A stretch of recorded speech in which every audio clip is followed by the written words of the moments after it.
In today's TDR 50, we're getting back to nature, taking a closer look at the booming agriculture industry that helped keep South Dakota's economy afloat, even in the depths of recession. Farming and ranching has long been the bedrock of the South Dakota economy, thanks to rich cropland in the eastern part of the state and space for cattle herds in the west. Today, agriculture is the state's leading industry with a $21 billion impact. Topping the list of products, corn. South Dakota farmers plant more than 4 million acres of it every single year. Cattle, soybeans, wheat, and hog farming are also among the state's top exports. It's the second largest producer of sunflower seeds and oil production in the U.S.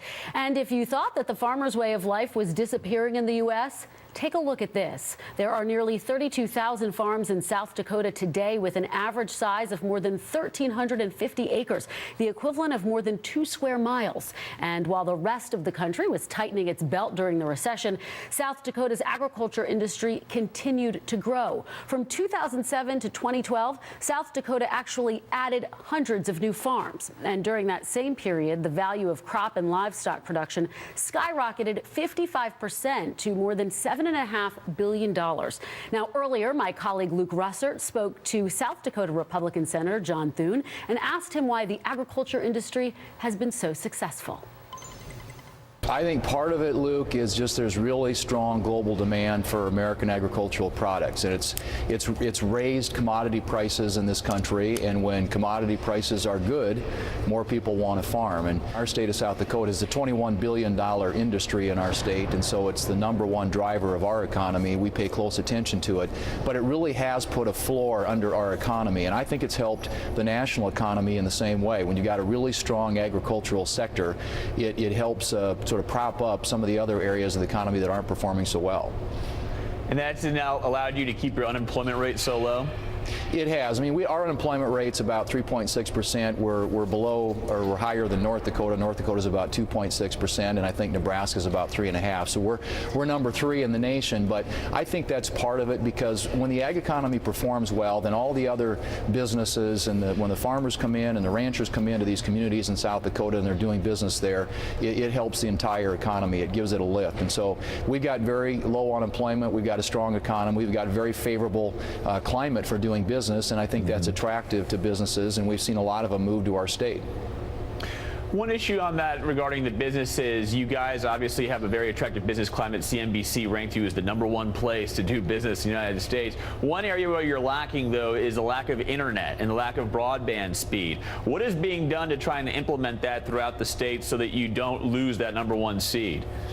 Well, I think that is a key, and technology is important, and we have a number of rural areas. I've been a big advocate as a member of the Senate Commerce Committee in trying to make sure that every part of the country participates in the broadband revolution, that we see even the smaller communities and more remote areas in places like South Dakota get connected. And that will be a challenge, in the future, because it's harder sometimes when you've got a sparse population to get the kind of private investment that it takes to really have that, have everybody connected across our state and across our country. But that is happening, and the reason we got the CNBC rating, I think, is because we've got a zero personal income tax, zero corporate income tax, really strong workforce, strong economy, good quality of life, and those are all factors that weigh into that. And the technology component of that is important as well, but it's one that we're addressing, and we continue to see success with that, and we continue to build out platforms all across our state that serve pretty much every corner of South Dakota, and I think we're going to see that all across the country. You're in the leadership of a Senate Republican conference that's getting more conservative, it seems, by the year. And one issue that's gotten under some heat is that of ethanol. You are the 5th largest ethanol producing state. Is an ethanol subsidy still needed in the United States in 2014?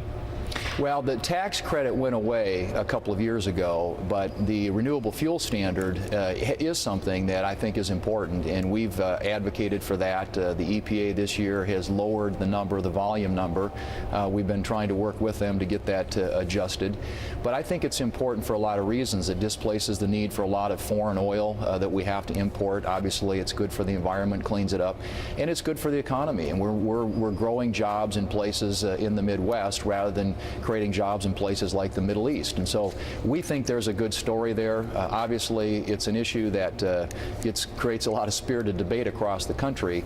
But if you're from a corn-producing area of the country, it's something that's important to your economy. And so those of us who represent areas of the country where corn production, agricultural production, ethanol production can happen and happen well are very supportive of it. There's been some movement in your local state house about trying to get the federal government to recognize the viability of hemp as an agricultural product. Do you support that? Do you support hemp as an agricultural product? Well, you know, in the past, it's always been a sort of a controversial subject in our state and a lot of other states because of the similarities to marijuana. Now that marijuana is becoming legalized more places across the country, it seems like maybe it's less of an issue.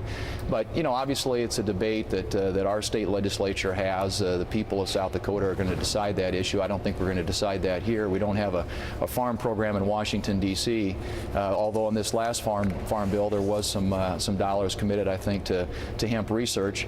But I think it's one of those issues that we're going to continue to discuss and debate. It's not something in the past that I've supported, but obviously, you know, it's an issue that continues to come up every year, every time we have a new farm bill, and every time we have a state legislative meeting. I think in South Dakota, they're getting an opportunity to debate it anew, and so we'll continue to have that discussion and see where it leads. Is it fair to say you're open to it if the state legislature was supportive? Well, I think it's going to depend largely on where our state legislature and the people of South Dakota decide to go on that subject. I've had concerns in the past, like I said, because law enforcement communities have had concerns. But if that changes and we start to see some movement, some modification there, I think that all of us are going to look at that issue and perhaps be open to drawing different conclusions based on new evidence and new conclusions that are drawn by our state legislatures and the people in our states. Great discussion with Luke and Senator John Thune.